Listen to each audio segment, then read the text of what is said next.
I'm Mike. And I'm Adam. And this is Stuff and Waffle. Two friends talking about stuff, and often as not, waffling with frequent reference to Bond cars. We're picking up from where we left off last week. Phil had just finished telling us about how much he hated the MGZR that he sold to my wife. He's about to tell us what replaced it. Can you guess what it is? And I replaced that with a Rover.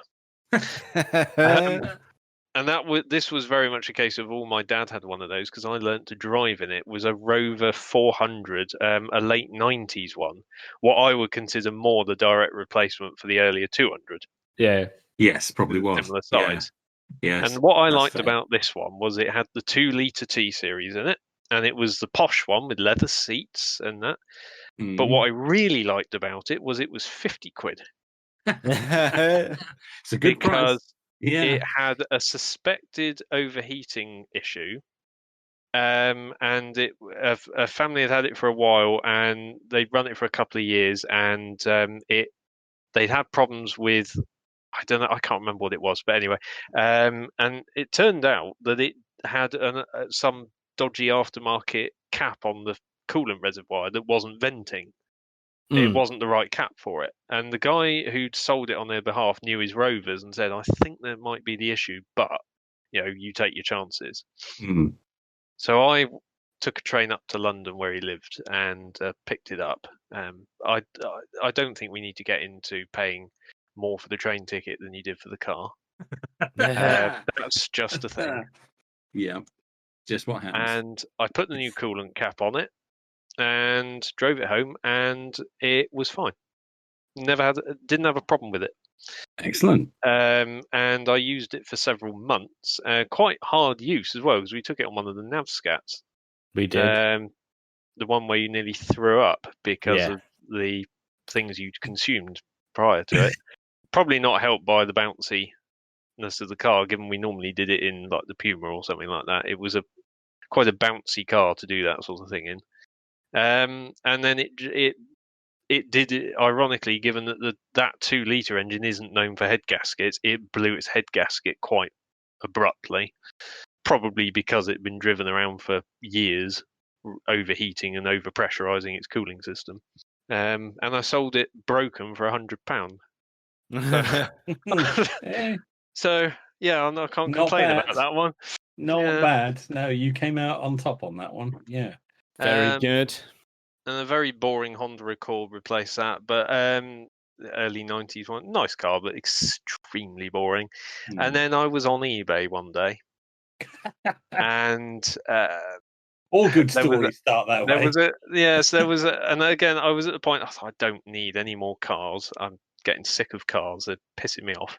And I've got my camper van. I had a Toyota Hiace camper van, and I had my daily drive, which was Honda. I thought that's all I need. I don't want any more hassle.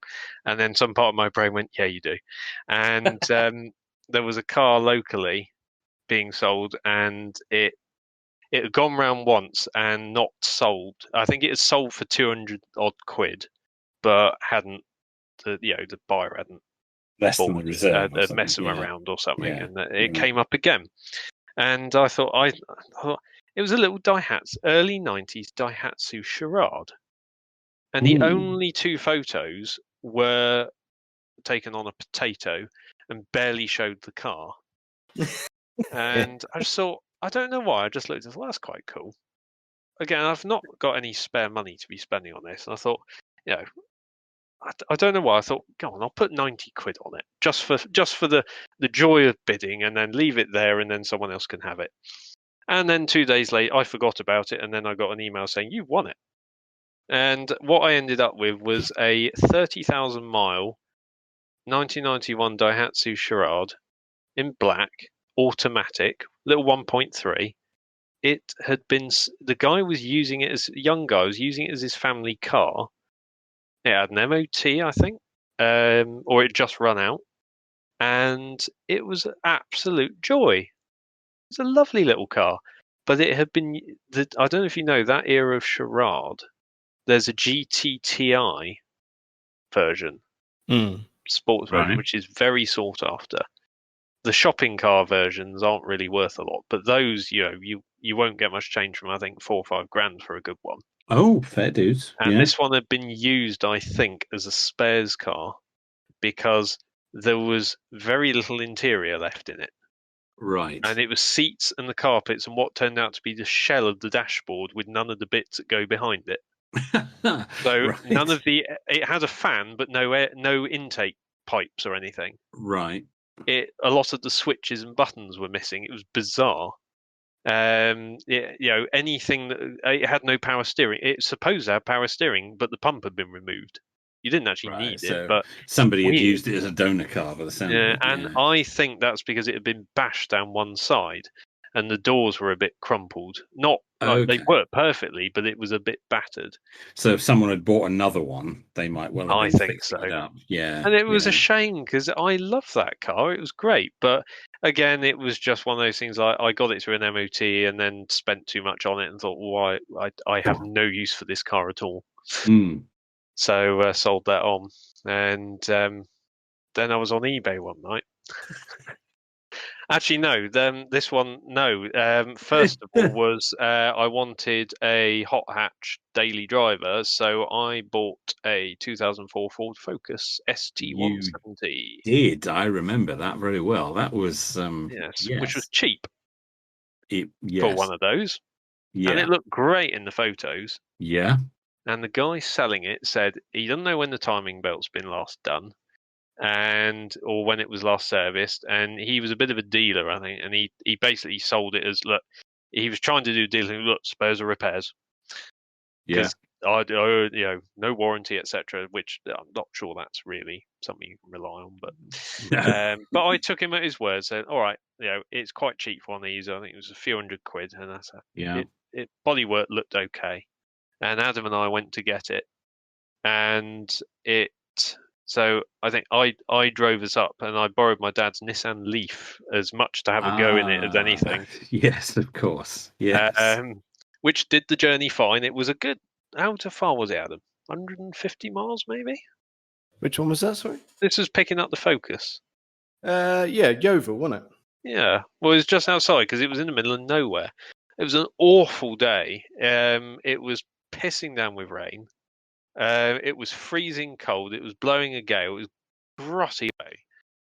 So bad for the range on the electric car. Exactly, and we're very new to the whole electric car thing, and my dad hadn't done much miles in it, so it was kind of very much an experiment. But it was fine. We had no problems other than a faulty charging unit, which we got a free charge out of in the end. The ironic thing was that when we picked up the Focus, after looking around it and confirming all was well, he immediately shut up shop and went home while we drove off to put some fuel in it because the fuel light was on. The nearest fuel station was 4 miles away. It had 2 miles of fuel in it, as it turned out. He was not very accommodating, was he? No, we had range anxiety in the Focus and actually ran out of petrol. Yes. So I had to wait for a nice breakdown person to come and put some petrol in it to get us the last mile or two to the petrol station. At which point, funnily enough, the guy wouldn't answer his phone.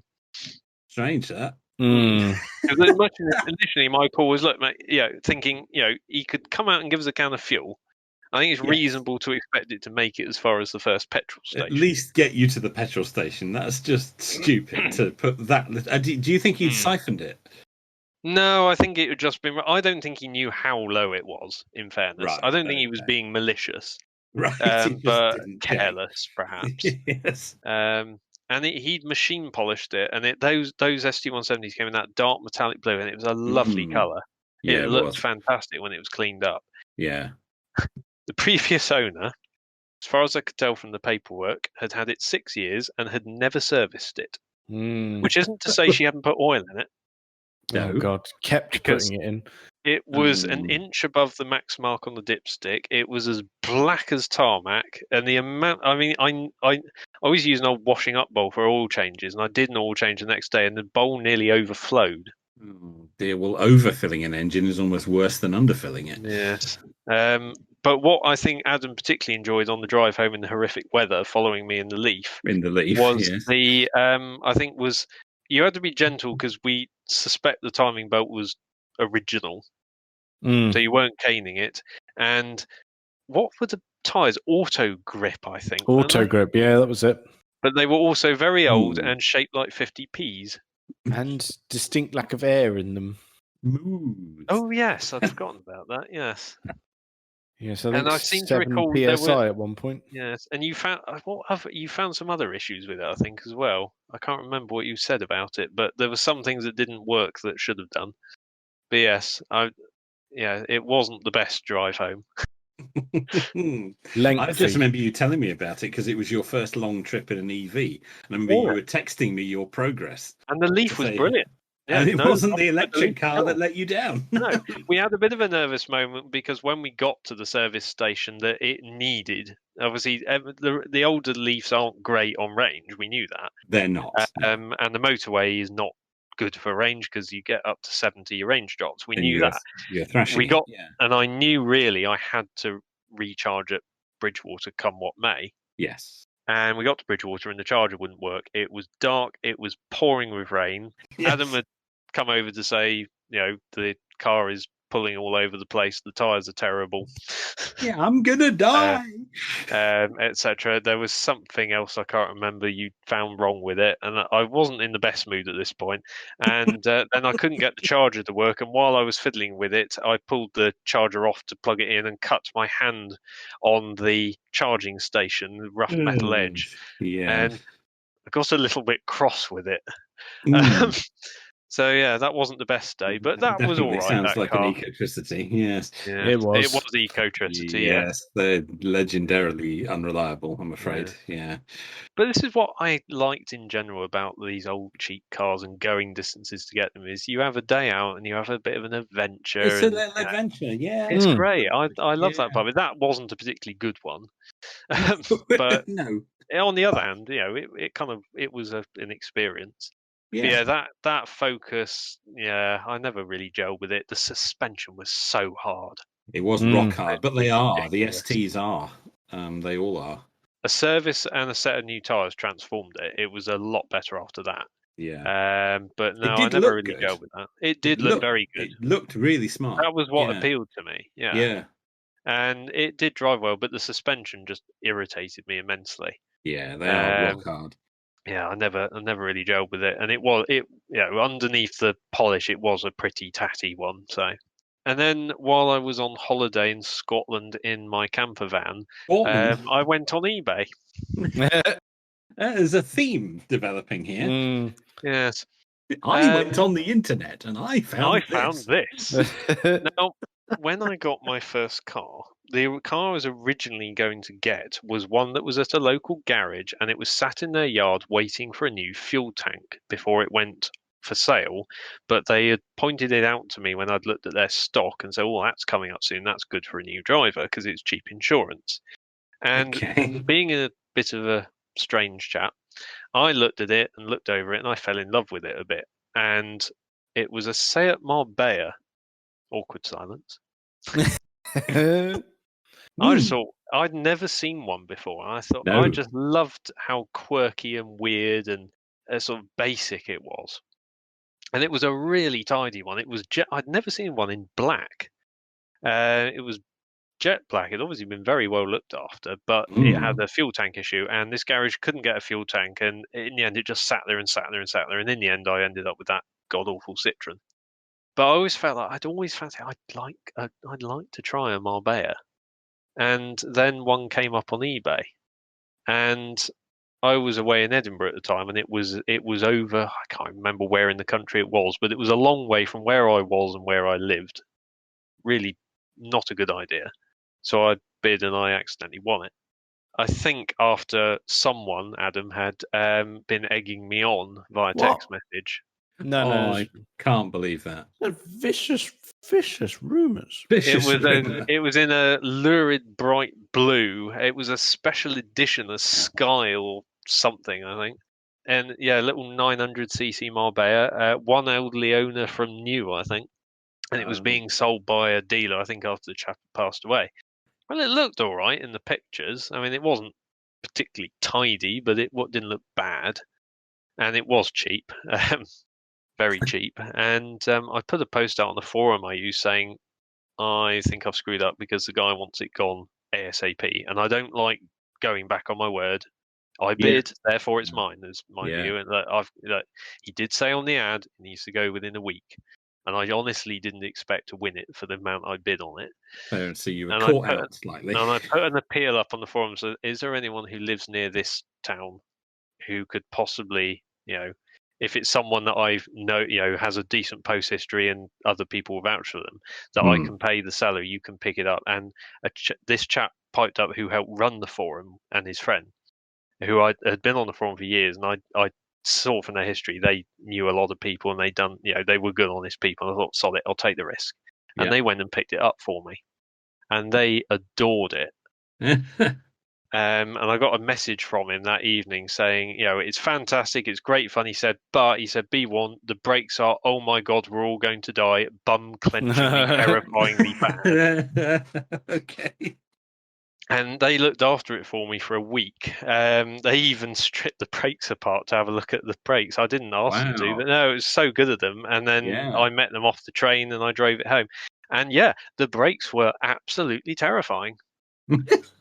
I did find that part of the issue was it had really thick floor mats that got rucked up underneath the pedal, that can happen. Which didn't help. But also, they are just terrifyingly bad. But I drove this car probably 4 hours home, and I would wager that was probably vastly the longest trip that little car had ever been on in its life, and it made it absolutely fine. Apart from it blew a massive hole in the exhaust, which I didn't really blame it for. Okay. But it had rusty scabs on it, and it had been repaired before, not very well. And you could tell it was old boys probably taking it to the garage once a year, and they're squeaking it through MOTs for him on the basis that he's only doing 500 miles a year in it, going to the shops or whatever. It'll do. And I spent a while cleaning it up. Otherwise, it was such a cute little thing. It had a bull bar on the front. It did, didn't it? Yeah. Because it's basically a Fiat Panda, isn't it? Underneath. It's a Mark I Fiat Panda. It's the 70s Fiat Panda. By the time the Marbella was out, apparently, the Panda had moved on a bit and got upgraded. It was a very old design. Yeah, the Marbella stayed with the earlier Panda design. So, but I loved it, all the quirkiness, and I gave it a polish, and it looked a lot better. But I took it down to the exhaust centre to see if they could find the exhaust for it, and honestly, I couldn't have got more attention if I'd turned up in a Ferrari.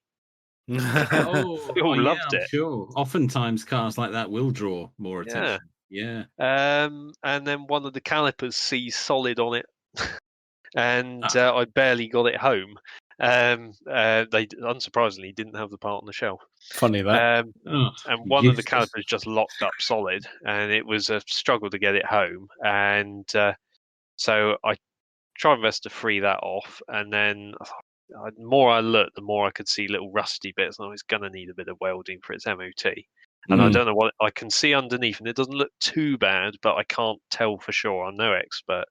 Yeah. So I booked it in with my mechanic, a usual chap who worked on all my cars, and I said to him, he likes old cars and he's sympathetic to them, and he's good at sort of getting stuff fixed rather than just replacing it if that's cheaper. And I said to him, look, it needs a bit of welding. It definitely needs work on the brakes. Again, I just haven't got the time. I shouldn't have bought it, really. Can you just see what it needs to get it through its MOT? And this is the infamous text message that I've mentioned to you before. A few hours later, he texted me back and just said, I don't think so, mate. This is not going to happen. No, it turned out it was a bit of a colander. The floor pans, other than one very obvious hole I knew about, the floor pans looked fine, but basically everywhere they were joined to the body was gone. Oh dear. And a full brake rebuild on one of those is about 50 quid for the part, so that wasn't the end of the world, but it was not great. And by the time you factor in all the other bits, I sold it to a chap who loved all those old. He had a collection of old Seats, and it's still in a barn somewhere, I think, waiting in the day. He reckoned he was going to fix it up. Right. Whether it ever will or not, I don't know. So I got rid of that, and then I went on eBay. And there was a little Fiesta like the one I'd have for my second car, a little Mark IV, the one with the sad face. Oh yeah. It was a very original car, still had the dealer stuff all over it from the dealer up the road. Very low mileage, grubby and scruffy, in need of an MOT. And again, it was only 5-6 miles away. Okay. And I thought it'll go for a couple £100. I thought I'll put 50 quid bid on, and I won it for £45. Wow. Not bad. Not bad at all. Yeah. But and then I sold it still with no MOT. All I did was clean it. And it turned out it needed a clutch, and it drove. Okay. It drove fine, but you could tell the clutch was on its last legs, and it was a shame because what had happened, I think, was it was a one owner from new little old lady car, and then a builder had bought it because it was an inch deep in gravel and mud and filth and coffee cups full of rotten coffee. I bet prior to that it had been immaculate. It looked it, and one of the wings was bashed in, but it was it had all the dealer stuff on it, and it was. So I cleaned it up, so it looked nice, other than the dent. But I thought I'm not putting the clutch in it and the other bit it needs for an MOT. But so I drained half a tank of fuel out of it and sold it for 90 quid. And the people who bought it did fix it, and it did go back on the road for a while. I don't know what happened to it after that. Good. Oh, that's good. But yeah, there follows another Toyota van and then another motorbike, and then I got sick of the Focus and bought the car that is currently parked outside, which is one of the best cars I've ever bought, which is a very late 2005 Mark 1 Skoda Octavia VRS. 1.8 turbo. Oh, it is. Yeah, that is really tidy. It's immaculately tidy, and yet it's done. Well, at the time I bought it, it had done 191,000. It's now on 201,000. Wow, you wouldn't know that. No, I mean, the wheels, all the paint's falling off them. But I am, for the first time ever, I'm actually spending money having paintwork done on a car I use every day. Spending money on to tidy them aesthetics. Yes, because honestly, the person who had it before, she did huge mileage in it, but my God, she looked after it. Yeah, and it's brilliant. It goes like stink. It handles well. It's totally reliable. I've had almost no issues with it, other than the usual door locks that they all have, right, and window regulators. I'm very glad that the first window regulator broke while we were out doing a navscat in it on a hot summer's evening, because one of the rear windows just dropped into the door, and I'm really glad it didn't do that in the pouring rain, because we were about 60 miles from home at the time. Right. Yeah, we got away with that. Yes. And I think with the older VW Skoda, or VAG, if you like, products, it is best to carry a roll of gaffer tape, just so that when inevitably the regulator breaks, you can at least put the window back up. Yeah. I'm surprised you ever leave the house without a roll of gaffer tape, to be honest. Well, it is a universal car repair kit. There you go. But yes. I take pride in the fact, actually, that for most, I mean, I've missed a lot of cars out here, but none of the cars I've ever bought, while quite a few have broken down collecting them, including the Toyota van that I bought just before the Octavia, which turned out had a dead alternator in it. Again, old boy doing no miles in it on the Isle of Wight. Didn't know. Thank God it made it off the ferry before it broke, though. That was embarrassing. But again, I've seldom ever had a car actually break down while I've owned it. Fair enough. No, it's very, very rare I've ever called out breakdown service unless I've actually driven the car I've bought home. I had a very cheap Rover 200 that had already blown its head gasket, but the owner hadn't realised until it got on the motorway. The Jag, the Toyota both had dead alternators, but the owners, I think, didn't realise. And the only one that I think has, I'd already agreed to sell, so I don't think it counts, which was the grotty little MG. Okay. No, this is true, yeah. Yeah. And actually, the cheapest, ropiest, sheddiest cars that I've driven the longest distances have been totally trouble-free. It's weird, isn't it? That is weird, yeah. Yeah, maybe there's a lesson in that. I mean, well, exactly. Everyone should be buying £150 Escorts that don't run. Yeah, that's the secret. And driving them 5 hours home when they haven't been used in months. Yeah. Well, it's in its way, it's quite environmentally friendly. Well, exactly. Yes. I'm not sure a carburetted CVH engine is the last word in environmental friendliness, but it's Not, better than a not, V8. not in itself, no. But there is an argument that buying an old car is Yeah. more environmentally friendly than buying a brand new car, even if the brand new car is zero emissions. Well, But exactly. Yeah. yeah. So that's almost the end, really. There's a couple of other vans that no one is going to care about, and I'm not including ones that I've had on loan from friends and whatever No, for no, a no, couple of no. weeks. That That's fair doesn't enough. count. So there's That's only fair one enough. left, which is, I believe, you've probably brought up in conversation before, which is there's the combination of a long-held desire, not a Marbella this time, but during the first lockdown, I thought I want something to do at home, and I went on eBay and Here we go. ended up getting quite carried away because I hadn't realised the prices they would now go for, and I bought a lovely brown British Leyland Princess from 1977 that had been dragged As out of a barn it had been in for 28 years, I think. featured that on the sounds Late right. Break Show, I believe. That's, Yeah, yes, YouTube star. I did send Yes. in a really, really terrible video, and then was horrified to realise he wasn't just going to chop a few seconds out of it to use; he was going to play the whole thing. No, edited in Um, as it arrived. Yes. yeah, I tell you what, more respect now for YouTube people because I took several goes at that on a crappy camera phone, which I learnt about the concept of image stabilization and the fact that my phone didn't do it. It was a freezing cold day. It was actually snowing. I was shivering a little bit, I think, because it looked like I had Parkinson's. Yeah. And yeah, it wasn't particularly great. The footage was terrible, But in but it went. nonetheless, it was nice to show it off because I'm quite proud of it.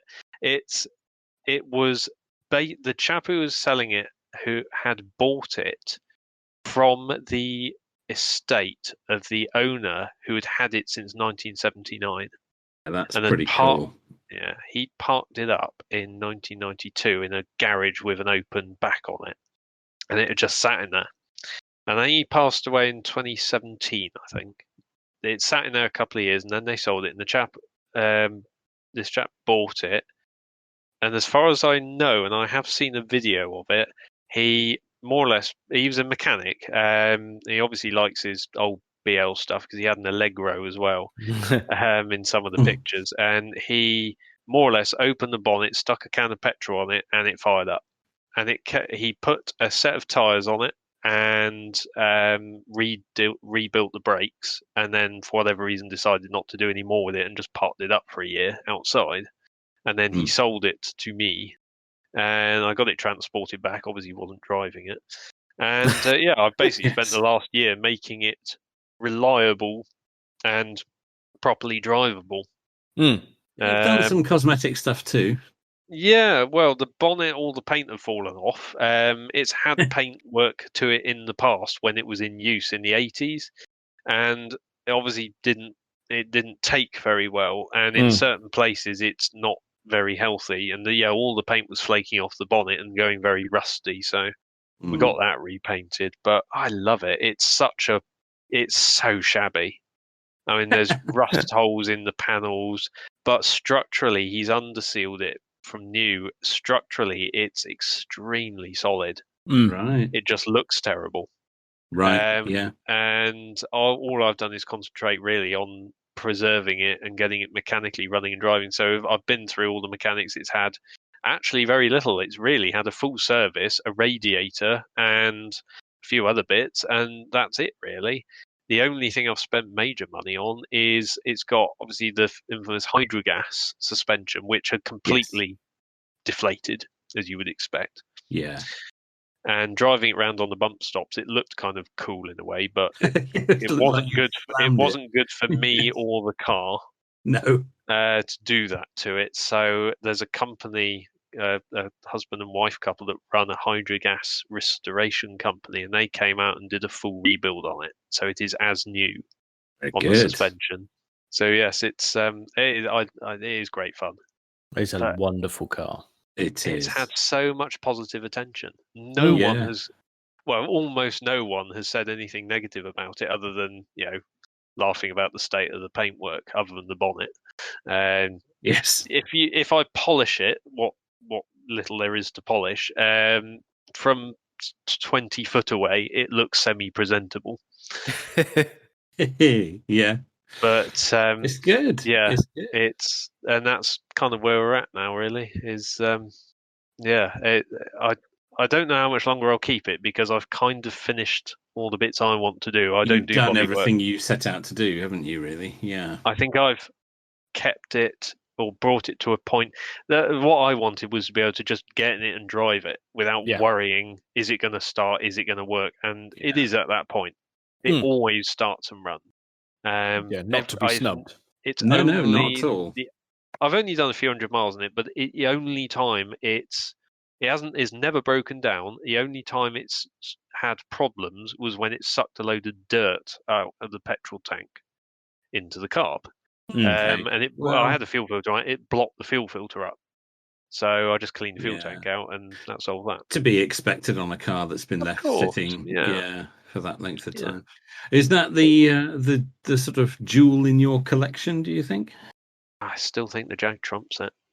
Yeah. Yeah, but the Princess is something I've always been fascinated by, BL stuff, and I've never Yes. had one, and I've kind of missed the boat on a lot of it now. Yes. But the Yeah. Princess and the Ambassador. I was always fascinated by them, because I always felt that they could be so much better than they were. Yes. The history of BL, I've always said, is, even if you're not interested in cars, is fascinating. Yeah. I've got a book which I believe you were kind enough to give me, Adam, Oh, yeah, on the I history remember. of British Leyland. And you could read it as a story and not know that it really happened, and That it was real. treat it. Well, you could treat it as something you didn't know had already happened, and just read through it and turn the page and go, they're not going to do it. Oh my God, they're going to do it again. And turn the Yes. page and go, oh, great new opportunity coming out. They're not going to muck it up this. Oh, they are. And it's just page after page after page of wasted opportunities and mistakes and screw ups. Cock up after cock And up. I think Yes. I was told, I don't know whether it's true, fake news, fact check, but in 1977, the year my Princess was built, that there were 300 separate incidents of industrial action in British Leyland, and Yeah. almost one a day. And obviously I can that's spread believe it. across several factories. In a way, you think it's a miracle that car was built at all, let alone it's still here. They were very interested in a strike, weren't they? Yes, they were far more interested in a Well, strike it's than they interesting.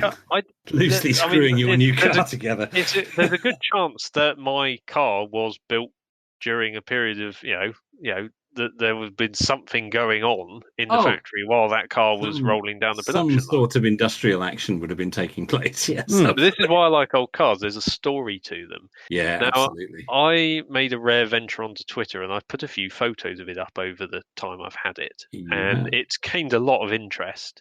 And one chap contacted me to say, "That's my uncle's old car." Yeah, that's And it very, turns out very he's cool. the nephew. He lives in America, I think, or Canada, or something like that. Some faraway magic land that doesn't Foreign. really exist. And the chap who had it from '79 until he died in 2017, he's his nephew, and he sort of remembers it a bit. He wasn't around it all the time, I don't think, but he said it's interesting that the variability of BL build quality, because mine has lasted extremely well. And Yeah, he said his uncle never had any problems with that car. He said he loved it, which is why he parked it up. He said he didn't normally do that. He wasn't a hoarder, I don't think, right. but he really liked it. He ran it for a long time, and he said he never had any trouble with it. He said at the same time his dad had a yellow Princess, he said, which was nothing but trouble. Yeah, And he said yeah, the yeah. two cars were totally different. And it's what makes me think, you get in that MG ZR and you think it felt like the spirit of British Leyland. This could have been a good car. Yeah, but it wasn't. Nope. No. Yeah, the Just a princess bit and harsh, that. they're just so much wasted opportunity. Yeah. Because what were they? You think what they were building at the time? It was like Austin had some properly, not wrong word, but quite cutting edge ideas and design. Yes. People will laugh and say this: the Allegro and the Princess and the Maxi were all quite sort of out there and quite unusual. Had some really neat Definitely. ideas, and they were completely botched by the design process, by the execution process, and Yes. by the Yes. marketing, and by the people who built them. There were some very clever designs, weren't they? But they were just built like crap. When you think that at the time the Princess came out, you could also buy a Citroen CX. I think they might even have been launched the same year. I think, what, 75? Yes, Yeah, that's sounds probably right. On true. that. Yeah, And yeah. in theory, the Princess and the CX should be very, very similar. Poles apart. Because they both have quite revolutionary suspension. They actually work quite well. Admit the Citroens is obviously more sophisticated, but both were quite clever suspension. Both were the same sort of category. Yeah. Similar pricing, but yeah, what a difference. But because one was BL, it just didn't get Mm. the respect that it perhaps deserved. I Yeah. don't know whether this you've is covered true. this before in a way, but I remember seeing an interview online. It may well have been Mr. Clarkson himself, but had an interview with the chap. Is it Harris Mann? Is it who designed the Allegro? I may have insulted him if that's the case, but It was James May. Yeah, we have touched on yeah, this. Yeah. yes. yeah, because he Yeah. showed the designs and he was did. frustrated by the compromises that were forced on it because the original Yes. designs looked quite good. Yes. Quite But- sleek and Oh, it was a completely rakish. different thing. Yeah, it was. And then BL yeah. management turned around and said, "Nope, we've got an engine. I think it's the E series engine. It's got to Shit fit in it." parts They said, and- no, yeah. it can't put that engine in. It's too tall. And they said, "We'll make the car taller then." Yes, and just ruined the design. Yeah. Yeah. So you went this dumpy, frumpy, sad-looking affair. Yes. I'm not sure it would have been spectacularly attractive, but it was certainly a lot more sleek. It was And certainly a again, lot better, but you I think ended up that with the was cars being competing- designed by accountants. Well, Yeah. it was competing with the Mark I Golf and the Alpha Sud. Yeah. Just going to lose. It's just not going to be, Yeah. not going to happen, is it? And of course, the Princess was meant to be a hatchback, wasn't it? So, which luckily they fixed in the nick of time with the Ambassador. The Ambassador wasn't it? Yeah. Oh, that was taking a flawed concept to perfection, finding out all the issues, Yes. All and the way introducing there. lots of new ones. And Yes. But not apparently, fixing any of the old ones. well, again, I'd like to try one for comparison's sake, but there is Ian Seabrook Hubnut has done quite a good comparison video on a very has. early, might even have been a pre-production Princess. Well, it was a Wolseley. It yes, wasn't even 1822. They weren't called Princess then. That's right. Yeah. And a fairly late Ambassador. Yes. And I think it's rather telling, and I might have this wrong, but I believe he had to refilm part of it because the Ambassador he was meant to use broke. That's very true. He had to get another one. But he was quite out. yeah, because he was quite disappointed with the Ambassador because he said the build quality was visibly worse. Oh, you could see when he was on the, up to speed, you could see the dashboard shaking. It was rattled, it squeaked. Whereas actually, again, well, Adam, you've been in the Princess. It doesn't rattle and squeak. No, it's at all. It's put together reasonably well, actually. Your one. Yeah. It was a Monday morning car, that one. As you say, the quality though you couldn't rely on because it would vary massively. Well, I know someone who has a reasonably early-ish. I don't know what year it is, but it's it's not a late one. He's got a V8 SD1.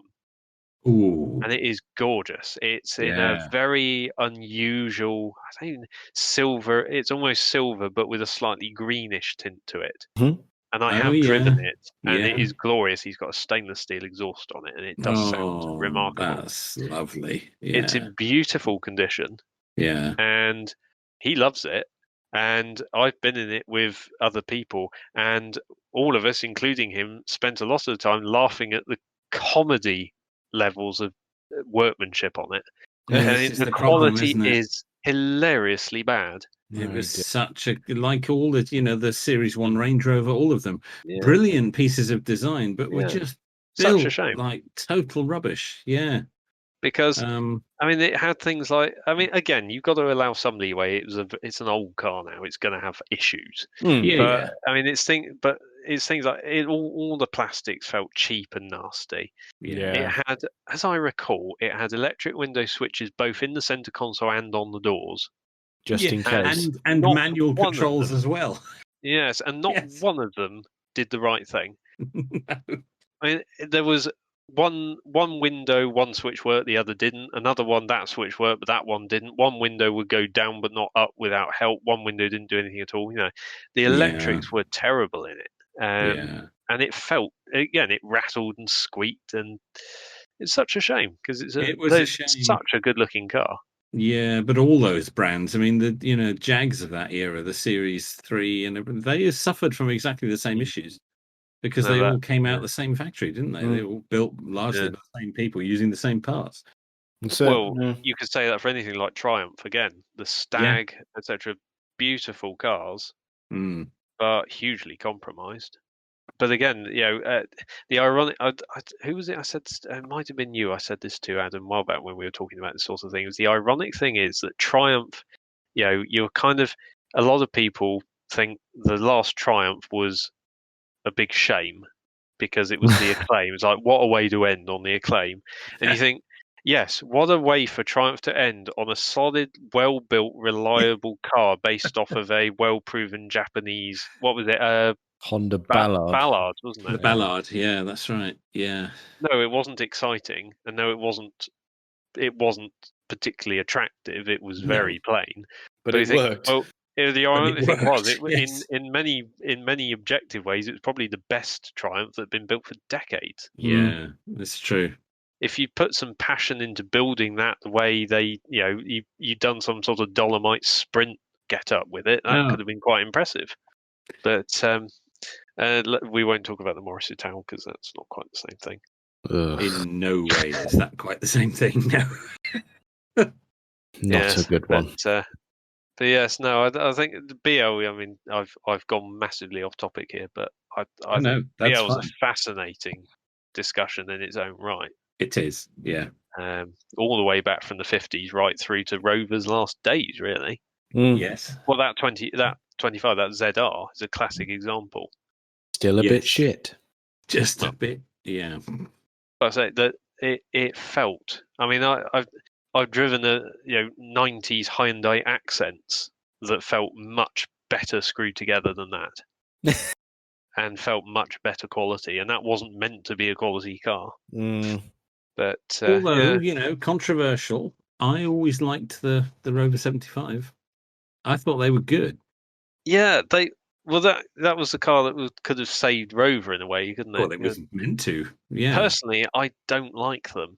I've driven the same 75 that you have. You have driven. We have driven the same one. Was that the V6, wasn't it? That was the 2.5 V6. In lovely condition and very well looked after. Very low mileage. Yeah. Yeah. No issues with the car. I just didn't warm to it. He lent it to me for a week while I was between cars, and I didn't warm to it at all. I felt the problem with that was, I don't know what you felt, that KV6 had no torque, so you needed to rev it. It did take a while to get it going. Yes. So you kind of needed the manual gearbox, which didn't suit it at all because it didn't really want to rev. No. It made a good noise when it was revving. Yeah, that's it. But it felt like a car that needed an auto. But from what this apocrypha, I don't know if it's true, is that the auto doesn't really let the engine rev, so it kind of takes the edge off it. It'd be even worse. Yeah. But nonetheless, no. And when you consider that the most direct competitor was the S-Type, Jag S-Type, absolutely. And the 75 was probably a better car than that. Yeah, that's debatable. Maybe you're going to start a fight. I forgot you are quite fond of an S-Type, aren't you? I am quite fond of the S-Type. Was it a better car than the S? It's debatable. I'm not going to fight you over more that attractive, I'd say. Well, again, I quite like the S-Type, but what's attractive is subjective, isn't it? Well, So, it is, yes, yeah. Again, I'm not gonna fight with you over that. But was it a better Oh car? no, Maybe. come on, let's have it out. No, it's fair enough. I mean, No, I'm not gonna get into that because that's a can of worms. beauty is in the eye of the cup holder. It is. And yes. Oh, very good. I like that. Very nice. Where do you stand on this, Adam? You've been very quiet on this topic. 75 or S? This is the question now. 75 or S-Type? Oh God, do I have to? And you can choose your spec on either. As we established recently, they were launched against each other at the same motor show, the Birmingham Really? 1998 motor show. I Yeah. knew it was close timing, but No, it's the same motor show, 1998 Birmingham. They were Because launched together. So that late 90s, early 2000s, there was a massive thing for retro and nostalgia. hugely. Oh, that's And as it. we've said before, both cars were very much designed to take those companies forward. Of course, the new Beetle was out around then, wasn't it? Yes, it was, and the Mini followed it in 2000. Oh, cool. Mini, yeah. Yeah, so it was all that era, those few years, yeah. But yes, Adam, where do you stand on the 75 S-Type debate? Oh, see, I prefer the styling of the 75, but if it was gun to my head, I'd probably buy the S-Type. Yeah, exactly. Yeah. The S-Type has more interesting variants, I think, because what's the biggest engine in the S-Type? You can have the supercharged V8, 4.2 litre V8 in the R version. Yeah. See, I didn't want to say 4 litre or whatever, but that's 4.2 V8. The S-Type R will go like stink. Saying that, if under the banner of the 75, you're also allowing the ZT, which I've also driven the V8 as well. I've driven the V6 one of those, and I didn't like that either. But there isn't there, the Mustang engined one? There is, but they are really rare. Yeah, they're quite pricey. 260. Yeah, if you can find one, they are commanding top money. I wouldn't mind going one of those. Absolutely. Yeah, I think we'd all enjoy that. But that lost a little bit of its retro styling because they put a different grille on it and some side skirts and. Yeah, that made. But it was still very obviously a Rover 75. But yeah, was it a 75 or was it a ZT? I can't remember. Well, it was certainly 75 body panels. It looked like a 75. I can't remember what it was branded up as because it's it was branded as an MGZT 260. Oh, it was. It was an MG. Okay. Yeah, it was branded MG. Different grille, slightly different badge placement on the boot and side skirts and all that kind of stuff. Different wheels, but it was very obviously just a tarted up Rover 75. And yet, at the same time, the same company would sell you a City Rover. There you go, the Rover City Rover. What a glorious piece of work that was. Yes. Dreadful. Yes, that was quite a way to finish the brand off. A Tata Nano dressed up. Indica, I believe. Indica, yeah. Is it not? The Nano's even smaller. Tiny one, isn't it? Yes, I stand corrected. Yes, you're quite right. Yes, come on, I knew it was a rebadged Tata. Yeah. Rebadged it, you fool. Which again, in itself, isn't the worst idea in the world, but it was cynical badge engineering. In that incident, that was bad. Yeah, that was really bad. There was no way that was ever going to work. It just was transparently not a Rover in any way, shape, or form. Absolutely. Well, dreadful. I suppose the only other option was to drag the Metro out again and flog the dead horse once more. Yeah, freshen it up, see if we can get a 2-star Euro NCAT rating. Oh dear. Yeah, I guess. But we were scraping the barrel, weren't we, by that point? Yeah, so that's scary because that's 16 years now. So Rover have been gone, haven't they? Truth, I suppose it must be. Yeah. Sad times, that is. It is. Will it ever come back? Well, what you were saying the other day, Adam. Well, though all the old brands that came under British Leyland or British Motor Corporation, all that over the years that faded away, someone still owns them. Between BMW and whoever I can't remember the Chinese owners of MG Rover. The Rover name belongs to Jaguar now. Oh, okay.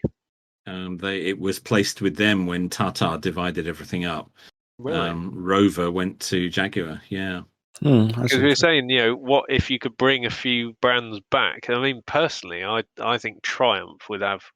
I think that's Triumph hasn't been harmed by its history too much. No, it probably hasn't. I mean, partly due to the bikes, of course, which are still going. I mean, but you I think Triumph, you think Stag, or I do anyway.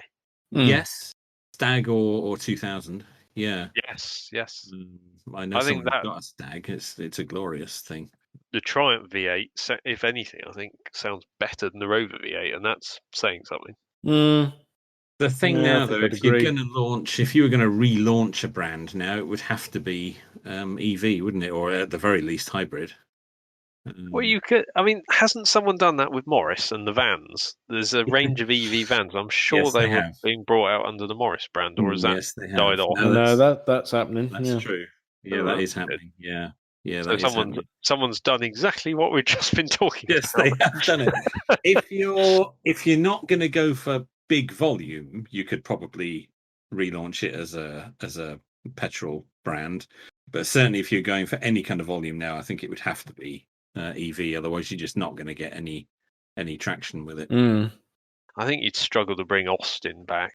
I don't think anyone. I think that's a lost cause. Too much. I think it's been stained a bit too much. Yeah, I think so. And I hate to say it. I don't like to say it about Austin, but I don't think Rover. I don't think that brand's got a. Trouble is because every time you say Rover, most people are going to say you've rebadged it, you fools. I know that's the problem, isn't it? And or cockpiss partridge. Yeah, that as well. Obviously, yeah. It's just been a bit eroded too much. They're not going to think P6 and SD1. No, I mean all of their silliness is still too recent. I think it is, and I would say a P6 is. I think I've missed the boat financially on those. But a V8 P6, I'd love to have one. They're starting to go a bit silly money-wise now, aren't they? Those, they've departed without us. Unless you get a real bag of bolts as a project. Yeah, well, unfortunately, years ago I drove I think it was either a 2-litre or 2.2, 2000 or 2200 P6. Right. Yeah, quite an early one, and I think it was a light brown. I think they called it tobacco leaf or something like that. And I had a short drive in it, and it was a bit dog-eared. And what I didn't know until I actually talked to the guy fairly recently was he discovered after I'd driven it and a few other people had it was quite rotten. Seats not fully attached to the floor, kind of rotten. Blended. Yes, it's actually still on the road because I think the reason it came up in conversation was it popped up on eBay. He thought it would have been long gone, but it actually did get fixed. Okay. But when I drove it, it wasn't very well. It's one of those things. I love the P6. I thought the styling is amazing. Yeah. But this was a low-powered one. It was shabby and it wasn't running right, and it was a huge disappointment. Yeah, I admitted to him afterwards, and he said, "Oh no," he said, "it was not a good example, and it wasn't running right that day." But I did say to him, I was really disappointed. Sounds like you drove the wrong one. Yeah, it soured me on the floor. I thought, "Oh no, I don't want one." But actually, no, I would still like a V8. Silly money now, unfortunately. They're still not as bad. I mean, in theory, that's very much a Jag competitor, and you'll pay less for one of those than you would for a Jag of the same era. Yeah, true. Yeah, true. Yeah, I don't think Wolseley, Riley, and all those are ever going to come back. I know someone talked about Riley in the 90s. They did someone did a concept coupe or something, but I think those names are just too old now as well. I just don't think people would buy into it. It's not particularly cutting edge. The wedge was the last Wolseley, wasn't it? The Princess wedge shape. Yeah. Yes, it was. Yeah, it was. It's a shame. I fear we may never see any of those brands. I mean, Rover's probably the most likely. And even that, I think, unfortunately, has been too damaged by their later activities, which is a real shame. I don't see that one coming back. Well, especially as it's owned by Jaguar. Why on earth would they launch a direct competitor brand? They wouldn't, would they? Well, luckily, MG's not being used and abused for selling any old tat. Oh, wait. Well, their EVs are doing well, aren't they? So they are, and they're extremely well priced. Yeah. I think they started off poorly. The MG6 apparently is, from I've never heard anyone say much of a good thing about them. No, neither have I. No. Except for I do know one guy who owns one, and he's a big MG fan. And he's got a late TF as well, and he's got one. He loves it. Really? Okay. And last I spoke to him, he didn't have a bad word to say about it. But I've never seen anything positive online about it. I think the only way to find out would be to buy one, and I'm not that silly. That's not even you. Because they're still new enough to be worth semi-serious money in terms of more than 50 quid. But yes, I think they've got better since then. Certainly the latest ones don't seem too bad. No, as The you new say, estate's a bit odd.